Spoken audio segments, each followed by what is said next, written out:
ఉన్నప్పుడు 10 సంవత్సరాలు ఏం చేసిరో చెప్పండి. ఫస్ట్ ఏం చేసిర్రు చెప్పండి. ఎన్ని ఉద్యోగాలు ఇచ్చిర్రు? తెలంగాణ ఉద్యమం 10 ఏళ్ళు జరిగింది. 10 ఏళ్ళ ఉద్యమం అంతా ఉద్యోగాల కోసమే.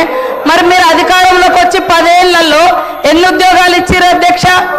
ఏమన్నా అంటే నోటిఫికేషన్ ఇస్తే వాళ్ళకి ఏమన్నా జీతాలు పడ్డాయా? ఉద్యోగ గ్యారెంటీ వచ్చిందా? ఇవాళ ఉద్యోగాలు ఇచ్చింది మేము. నోటిఫికేషన్ ఇచ్చినాం. నోటిఫికేషన్ ఇస్తే వాళ్ళ ఇంట్లోకైనా జీతాలు వచ్చినాయా? ఏమైనా ఆర్డర్ ఇచ్చిర్రా? ఇవాళ ఎట్లున్నాయంటే అధ్యక్ష వీళ్ళు చెప్పేది పాండవులు సంపాదించిందంతా కౌరవుల తద్దినానికే అంటారు. వీళ్ళు చేసిన వాటికే అప్పులకు కొప్పులు కట్టడమే సరిపోతుంది సార్ వడ్డీలు. ఈరోజు హరీష్ రావు గారు ఇంత బాగా మాట్లాడిండు. మరి ఇన్ని వేల కోట్లు రైతులకు అప్పు ఎక్కడైంది? ఏ కాలంలో అయింది? ఇవాళ నీ నియోజకవర్గంలోనే 50% కాలేదంటున్నావు. మరి ఎందుకు కాలంటే మీ గవర్నమెంట్ హయాంలోనే మరి ఆ 20-30 వేల కోట్లు మీ గవర్నమెంట్ హయాంలోనే అయినాయి కదా అప్పులన్నీ రైతులకు. మీకు అంత చిత్తశుద్ధి ఉన్నప్పుడు ఎందుకు మరి కట్టలే?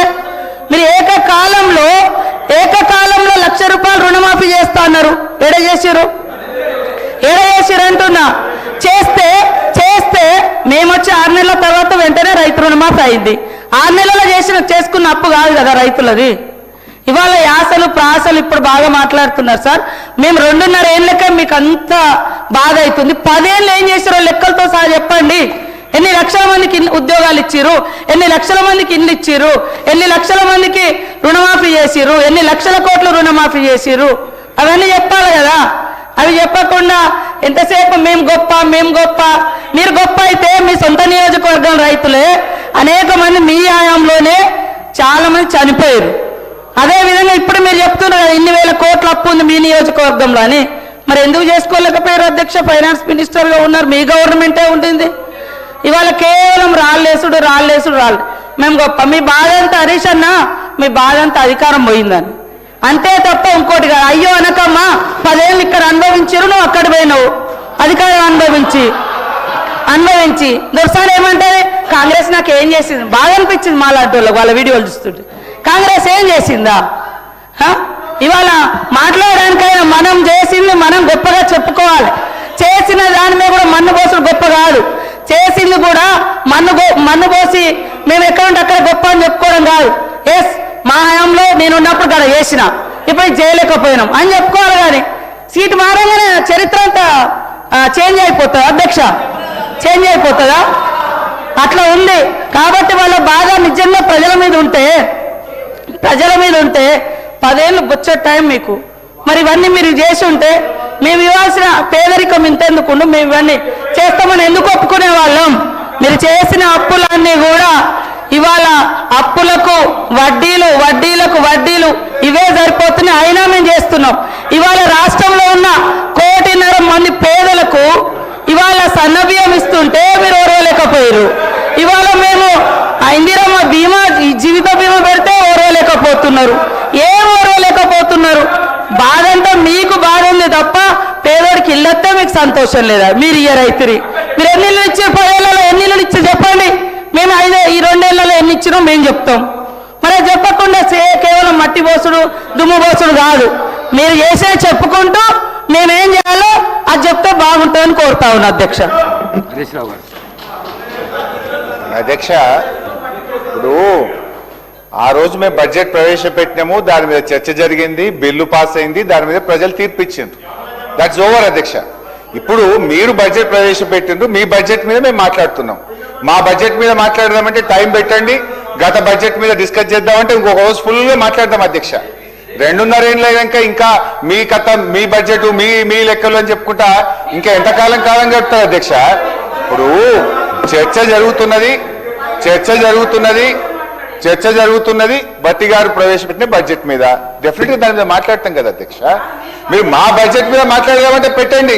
మా బడ్జెట్ అప్పుడు మేము పెట్టినాము, మీరు మాట్లాడినరు, బడ్జెట్ పాస్ అయింది, ఓటింగ్ జరిగింది, దాని మీద ప్రజలు తీర్పు ఇచ్చిండ్రు. నవ్వు మీరు చెప్పింది కదా మేము ఇన్ని చేస్తాం అన్ని చేస్తామని చెప్పినప్పుడు ప్రధాన ప్రతిపక్షంగా ప్రజల గొంతుకై ప్రజల పక్షాన ప్రశ్నించడం మా బాధ్యత అధ్యక్ష. ఇప్పుడు రుణమాఫీ ఎందుకు కాలేదంటుండ్రు? మీ నాయకుడే చెప్పింది కదా, కేసీఆర్ గారు 2 లక్షలు చేసిండని సంతోషపడుకుండ్రి, ఉరుకుండ్రి మళ్ళా తెచ్చుకోండి, లైన్ కట్టుర్రి, బ్యాంకుకు పోండి, మళ్ళా తెచ్చుకోండి, నేను రాగానే 7 తారీఖే మాఫీ చేస్తా అని చెప్పింది కదమ్మా. నీ మాట నమ్మే ఉరికి తెచ్చుకున్నారు వాళ్ళు. నువ్వు మోసం చేసినావు, గదే చెప్తున్నా. నేనేం చెప్తున్నా? ఇంకోటి అధ్యక్ష, మీరేం చేసిండ్రు అంటున్నారు. అంటే నా సబ్జెక్ట్ డైవర్ట్ అవుతుందని నేను వారికి సమాధానం ఇయ్యలేక కాదు అధ్యక్ష. Every point I can answer అధ్యక్ష. ఆనాడు బీఆర్ఎస్ ప్రభుత్వం 1,62,000 ప్రభుత్వ ఉద్యోగాలు ఇచ్చింది. 95% లోకల్ రిజర్వేషన్ తెచ్చాము. రాష్ట్రపతి ఉత్తర్వులను సవరించాము. అయితే నేను చెప్తే ఇంకా చాలా విషయాలు ఉన్నాయి కానీ అధ్యక్ష, దాంట్లో బోను నా ఇష్యూ డైవర్ట్ అవుతుంది కనుక దయచేసి నేను మీతో కోరుతున్న ఎలియా మినిస్టర్ గారు, ఫైనాన్స్ మినిస్టర్ గారు వీళ్ళు ఇవ్వాలి. కానీ ఇట్లా తాపకొక్క మంత్రులు వేస్తే నా సబ్జెక్ట్ పోతుంది అధ్యక్ష. దయచేసి మీరు ఇంటరప్షన్ కాకుండా చూడాలని మిమ్మల్ని సవినయంగా ప్రార్థిస్తా ఉన్నా అధ్యక్ష. అన్ని వాస్తవాలు బడ్జెట్ బుక్కులు పెట్టుకునే మాట్లాడుతున్నా, మీలాగా నోటికి ఏం మాట్లాడతలేను అధ్యక్ష.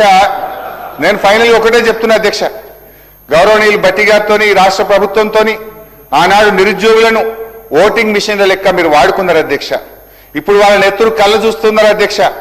దయచేసి ఇప్పటికైనా మీ పాపాలు గడుక్కోవాలనుకుంటే మీరు చెప్పిన ప్రకారంగా వెంటనే 2 లక్షల ప్రభుత్వ ఉద్యోగాలకు నోటిఫికేషన్ ఇవ్వాలని చెప్పి ఆ నిరుద్యోగుల పక్షాన్ని ప్రభుత్వాన్ని నేను డిమాండ్ చేస్తా ఉన్నా అధ్యక్ష. మరొక పథకం అధ్యక్ష, రాజీవ్ యువ వికాసం అధ్యక్ష. ఈ పథకం గురించి 2వ బడ్జెట్ ప్రసంగంలో భట్టి గారు చెప్పారు అధ్యక్ష. పేజ్ నెంబర్ 29 సెకండ్ బడ్జెట్ ప్రసంగం అధ్యక్ష.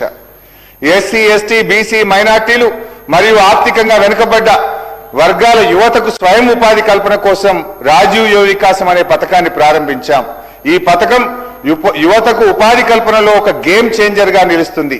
ఈ పథకం ద్వారా యువతకు కనీ విని ఎరగని రీతిలో 6,000 కోట్ల రూపాయల కేటాయింపుతో ఈ పథకాన్ని ప్రారంభించాం అని రొమ్ము విరుచుకొని వారు చెప్పారు. వీళ్ళంతా బల్లలు కొట్టారు అధ్యక్ష. 7 ఏడాది అయిపోయింది అధ్యక్ష. 1 రూపాయి ఒక్క యువతి యువకుడికి ఈ రాష్ట్రంలో ఇప్పటిదాకా మేలు జరిగిందా అని అడుగుతా ఉన్నా అధ్యక్ష. అధ్యక్ష, మళ్ళీ ఈ సంవత్సరం same dialogue, same paragraph, same page, same speech. మళ్ళీ ఈసారి అధ్యక్ష ఈ బడ్జెట్ లో కూడా అదే చెప్పారు అధ్యక్ష. 6,000 కోట్ల రూపాయలతో ఈ పథకాన్ని ప్రవేశపెడుతున్నాం, ఇది ఒక గేమ్ చేంజర్ అంటారు. పోయినసారి చెప్పే ఒక్కరికి చేయలే, మళ్ళీ అదే స్పీచ్, అదే డైలాగ్, అదే పారాగ్రాఫ్ డిట్టో కాపీ పేస్ట్ మళ్ళీ పెట్టి మళ్ళీ చెప్పారు అధ్యక్ష. ఏం మోసం అధ్యక్ష ఇది? ఎట్లా నమ్మాలి? ఈ బడ్జెట్కి ఏం శాంటిటీ అని నేను అడుగుతా ఉన్నా అధ్యక్ష. మీరు గేమ్ చేంజర్ అని డప్పు కొట్టుకున్న ఈ పథకం కింద ఇప్పటి వరకు ఎంతమంది ఎస్సీ, ఎస్టీ, బీసీ, మైనార్టీ యువకులకు సాయం చేశారో ఒక్కసారి ఆ వివరాలు చెప్పాలని చెప్పి గౌరవనీయులు భట్టి గారిని నేను అడుగుతా ఉన్నా అధ్యక్ష. కానీ విని ఎరగని రీతిలో కేటాయించిన 6,000 కోట్లు ఏ యువకుల ఖాతాల్లో పడ్డాయో, ఎవరి జేబుల్లోకి మళ్ళాయో, లేక మీ ఎగవేతల ఖాతాలో జమైనాయా క్లారిఫై చేయాలని చెప్పి భట్టి గారిని నేను అడుగుతా ఉన్నా అధ్యక్ష. నాకు సందేహం వస్తుంది అధ్యక్ష. అక్కడ చూస్తే ఇందిరమ్మ ఆత్మీయ భరోసా, ఇక్కడ చూస్తే రాజీవ్ యువ వికాసం. పేర్లు ఘనంగా ఉన్నాయి. పాపం పెద్దలు ఇందిరమ్మ గారు, కీర్తిశేషులు రాజీవ్ గాంధీ గారి పేరు పెట్టింది అధ్యక్ష. నాకంటే రేవంత్ రెడ్డి గారు అంటే ఐ నో హిమ్, ఎందుకంటే నాతో కూడా పనిచేసింది. రేవంత్ రెడ్డి గారు అంటే వారి మీద, ఇందిరమ్మ మీదనో రాజీవ్ గాంధీ మీద ఆయనకు ప్రేమ ఉండకపోవచ్చు. కానీ భట్టి గారు అయితే దశాబ్దాల తరబడి కాంగ్రెస్ పార్టీలనే ఉన్నారు కదా. మీరైతే కాంగ్రెస్ పార్టీలనే ఉన్నారు కదా భట్టి గారు. మీ పెద్దల పేర్లు పెట్టి పథకాలు అమలు చేయకపోవడం వల్ల ఇది వారిని గౌరవిస్తున్నారా, మీరు వారిని అవమానపరుస్తున్నారా? ఒకవేళ మీకు అమలు చేసే ఉద్దేశమే లేకపోతే భట్టి గారు, రాజీవ్ యువ వికాసం అనే బదులు రేవంత్ ఆత్మీయ మోసం అని పెట్టుకోండి, లేదు భక్తి విక్రమార్క గారి యువ భ్రమలు అని పెట్టుకోండి. మీ పేర్లు పెట్టుకోండి, వాళ్ళ పేర్లు పెట్టి ఎందుకు మోసం చేస్తున్నారని చెప్పి నేను అడుగుతా ఉన్నా అధ్యక్ష.